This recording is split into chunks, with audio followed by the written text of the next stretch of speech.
আচ্ছা, একটা জিনিস কি কখনো মনে হয়েছে যে টাকা রোজগার করা তো বেশ কঠিন, কিন্তু অনেকের জন্য সেটা ধরে রাখা বা বাড়ানো যেন আরো বেশি কঠিন হয়ে দাঁড়ায়? খুবই সত্যি কথা। আজ আমরা মর্গেন হাউজেলের লেখা দারুণ একটা বই দ্য সাইকোলজি অফ মানি নিয়ে একটু কথা বলবো। মানে এই বইয়ের কিছু ভাবনা আমাদের এই দিকটা বুঝতে সাহায্য করতে পারে। অবশ্যই।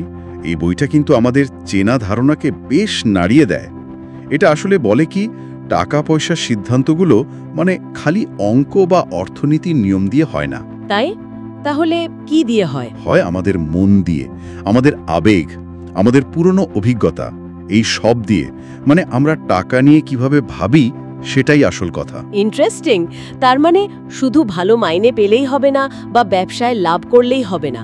বইটার মূল ফোকাসটা তাহলে কোথায়? বইটা জোর দেয় আচরণের ওপর। মানে আপনার আয় কত তার চেয়েও বড় কথা হলো আপনি টাকা নিয়ে কি করেন। লম্বা সময় ধরে টাকা জমানো, ধৈর্য রাখা আর মানে বোকার মতো ঝুঁকি না নেওয়া, এগুলোই আসল সম্পদ গড়ে তোলে। দিন শেষে আচরণটাই আসল। এই আচরণের ব্যাপারটা যখন এলো, আচ্ছা, আমরা তো প্রায় শুনি যে কেউ লটারিতে অনেক টাকা পেয়েও কদিন পর আবার আগের মতো গরিব হয়ে যায়। এটা কেন হয়? শুধু প্ল্যানিংয়ের অভাব?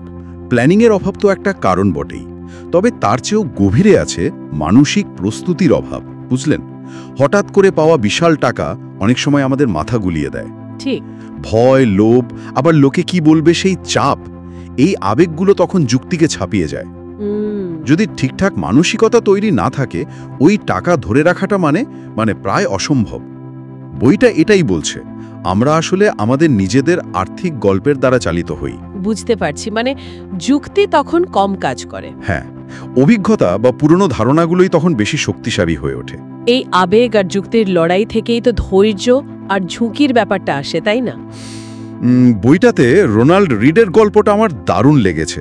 একজন সাধারণ পেট্রোল পাম্প কর্মী। হ্যাঁ, রোনাল্ড রিডের গল্পটা তো অসাধারণ।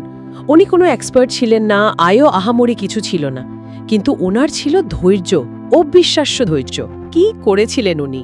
ছোট ছোট অঙ্কের টাকা বহু বছর ধরে নিয়ম করে বিনিয়োগ করে গেছেন আর সময়কে কাজে লাগিয়েছেন। মানে ওই চক্রবৃদ্ধি সুদের ব্যাপারটা, মৃত্যুর সময় প্রায় $8 মিলিয়ন রেখে গেছিলেন।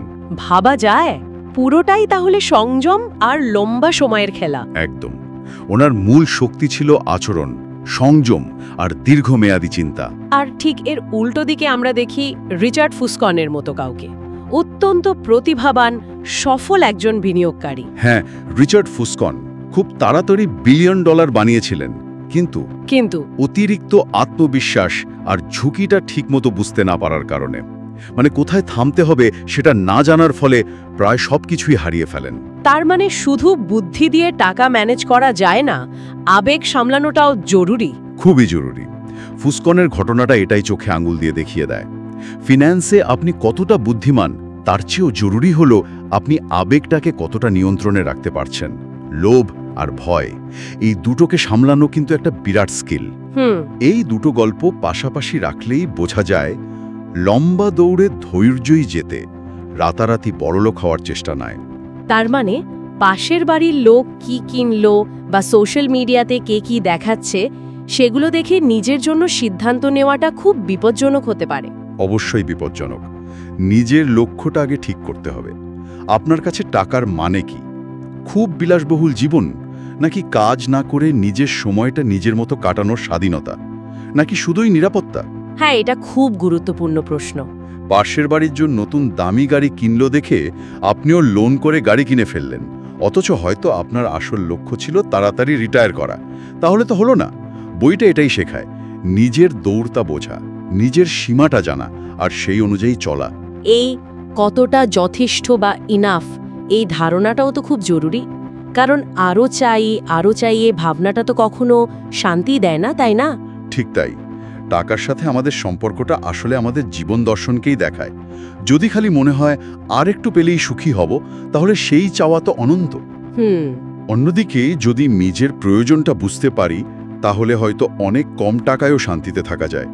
নিজের জন্য ওই ইনাফ বা যথেষ্টর গুন্ডিটা টানতে পারাটা একটা বড় গুণ। আর এখানেই বোধহয় সময়ের শক্তি, মানে ওই চক্রবৃদ্ধি সুদের ব্যাপারটা চলে আসে। ওয়ারেন বাফেটের কথা তো সবাই জানে। হ্যাঁ, ওয়ারেন বাফেটের উদাহরণটা তো ক্লাসিক। তার বেশিরভাগ সম্পত্তি তো এসেছে 60 বছর বয়সের পর। অবিশ্বাস্য। এটাই চক্রবৃদ্ধি সুদের জাদু, কম্পাউন্ডিং ইন্টারেস্ট যাকে বলে। মানে আপনার লাভের উপর আবার লাভ হওয়া। শুরুতে খুব আস্তে মনে হয়, কিন্তু সময় যত গড়ায় এর শক্তি বাড়তে থাকে। বাফেট শুধু ভালো শেয়ারই কেনেননি, উনি খুব অল্প বয়স থেকে বিনিয়োগ করে সময়কে তার হয়ে কাজ করতে দিয়েছেন। তার মানে আজকের দিনে ছোট ছোট সঞ্চয় বা হয়তো এমন কোনো খরচ যেটা না করলেও চলে, সেটা বাঁচানো ভবিষ্যতের জন্য বিরাট পার্থক্য তৈরি করতে পারে। একদম। আজকের দিনের আপাতদৃষ্টিতে ছোট সিদ্ধান্ত ভবিষ্যতের জন্য বিশাল হতে পারে। এটা আমাদের এই জিনিসটা ভাবতে শেখায়। কিন্তু এত কিছুর পরেও, মানে ধরুন অনেক অর্থ হলো কিন্তু মনে শান্তি নেই, তাহলে সেই সাফল্যের কি দাম? বইটা কি এই দিকটাও দেখে? অবশ্যই দেখে। এটাই তো বইয়ের অন্যতম প্রধান একটা বার্তা। আচ্ছা, টাকা যদি আপনার রাতের ঘুম কেড়ে নেয়, বা সম্পর্কের মধ্যে তিক্ততা আনে, বা সারাক্ষণ একটা উদ্বেগের মধ্যে রাখে, তাহলে সেই টাকার আসলে কোনো দাম নেই। ঠিক। জীবনের উপর নিজের নিয়ন্ত্রণ থাকা, চাপ ছাড়া বাঁচা, এগুলো তো বিরাট সম্পদ। টাকাকে এমনভাবে ব্যবহার করা উচিত যা এই মানসিক শান্তি বাড়াতে সাহায্য করে, কমাতে নয়। ঠিক। সব মিলে তাহলে এই আলোচনার মূল বিষয়টা কি দাঁড়ালো? দ্য সাইকোলজি অফ মানি থেকে আমরা ঠিক কি শিখতে পারি, সংক্ষেপে বললে? সংক্ষেপে বললে, প্রথমত, টাকার সাথে আমাদের সম্পর্কটা যুক্তির চেয়ে অনেক বেশি মানসিক। তাই নিজের আবেগ, নিজের আচরণ বোঝাটা খুব জরুরি। দ্বিতীয়ত, ধৈর্য। ধৈর্য হলো সুপার পাওয়ার। তৃতীয়ত, ঝুঁকি নিতে হবে, কিন্তু এমন ঝুঁকি নয় যা আপনাকে শেষ করে দেয়। নিজের সীমা বুঝতে হবে। চতুর্থত, নিজের আর্থিক লক্ষ্য ঠিক করুন, অন্যকে দেখে নয়। পঞ্চমত, সময়ের শক্তিকে ব্যবহার করুন, অল্প দিয়েই শুরু করুন, কিন্তু লেগে থাকুন। আর শেষ কথা, টাকার আসল মানে হওয়া উচিত স্বাধীনতা, ফ্রিডম। নিজের সময়টা নিজের ইচ্ছে মতো ব্যবহার করার ক্ষমতা, এটাই আসল সম্পদ। বাহ, দারুণ কিছু উপলব্ধি। এগুলো যদি আমরা মনে রাখতে পারি আর কাজে লাগাতে পারি, তাহলে হয়তো টাকা নিয়ে আরও ভালো সিদ্ধান্ত নিতে পারবো, আর হয়তো একটু বেশি মানসিক শান্তিও পাবো। একদম।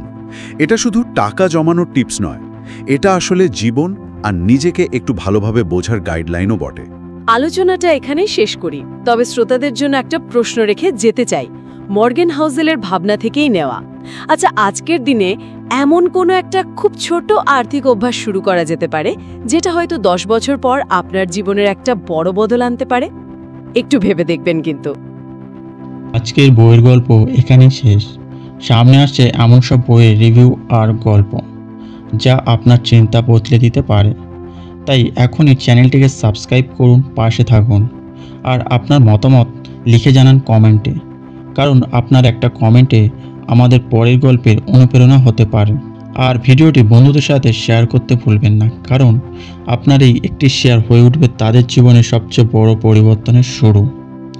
দেখা হবে আবারও পরের ভিডিওতে নতুন গল্প, নতুন শিক্ষা আর নতুন অনুপ্রেরণা নিয়ে। ততক্ষণ ভালো থাকুন, সুস্থ থাকুন।